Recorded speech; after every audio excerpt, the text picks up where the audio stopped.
Hello, my name is Avery Poston. I am an undergraduate journalism major at Murray State University. I've been a contributing writer for the Murray State News, and I plan on becoming an investigative journalist in the future. Please enjoy the following audio pieces from the past 4 months. So I thank the Soviets and the mighty Chinese West, the Allies, the whole wide world around. To the battling British, thanks you can have.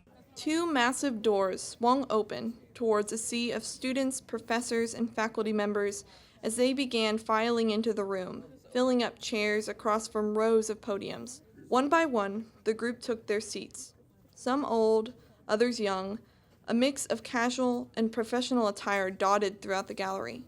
The senators were seated next, onlooking the diverse crowd united under one goal: to stand against a controversial bill that could reshape the landscape of diversity, equity, and inclusion, or DEI, programs at universities across the state.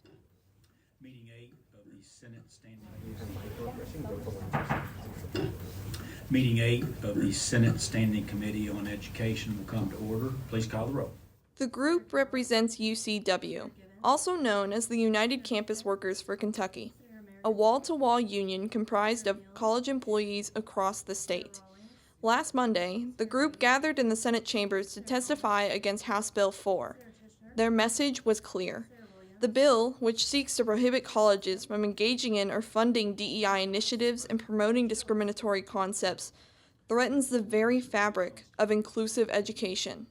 One testimony from Dr. Bernadette Barton, a professor of sociology at Morehead State University, outlines how the bill harms students. Good evening and welcome to the Murray State Newscast. I'm Mackenzie Rogers, and tonight we will bring you a story about a local record store that's quickly becoming a hub for music lovers and the community alike. Our reporter, Avery Poston, has the story. A little office back here, sorry, it's a little messy. Oh, it's fine. Sorry. Located in downtown Murray, Wits End is more than just a place to pick up a vinyl. It's a passion project turned community treasure for owners Tim Payton and Lou Colby. As someone deeply involved in the local band scene, Tim's vision for the store was to create a space for music lovers and artists alike, a place where people can gather, share their love of music, and even catch a local performance. I had the chance to speak with Tim about what Wits End means to him. Like my fiance and I, who's my business partner in this, we would say like, oh, at what cost, and I've been saying now the last month or so when we had, this weekend's going really well. Yesterday was Black Friday and Record Store Day. We had an incredible turn. We had live music all day. We had people playing records. And moments like that where we had, just sometimes 40, 50 people in the store at once, having a good time, talking to their neighbors, feeling like they're, embracing their community, I'm like, at that cost. That's the cost. So it's like, at what cost? That cost. Good afternoon and welcome to your Daily Prescription Podcast. I'm your host, Avery Poston, aka Gingy, and today we are going to dive into something many of you love: books. Well, not just any books, but the ones that are taking over the few shelves at big chain bookstores and Walmarts alike. Our guest, Mackenzie Rogers, has a deeper insight into the world of fictitious smut and the negative side effects the books can bring. Mac, when did this all begin? What is smut in today's definition?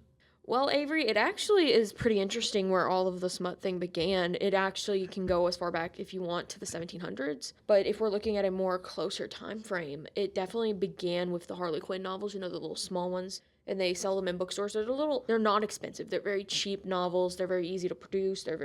Grandmothers read them. This is how far back they go. But if we're looking even closer, more with our generation, I'm willing to argue that it began with Twilight, with that form of romanticizing weird, questionable relationships. Mm-hmm. And it only expanded from there, especially when we dive even further closer to like Colleen Hoover and Twilight in that. There is a definitely pattern that you can see as it increases over time. Where do you think, I thought that instead of Twilight, it might have started with 50 Shades of Grey, like the original smut book. Oh, I would agree, especially with the slightly older generation. Mm-hmm. I think that if we are talking about where big commercialization of it began, I would agree that it is 50 Shades of Grey.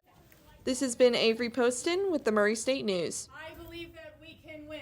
I believe that we can win. I believe that we can win. I believe that we can win. I believe that we can win.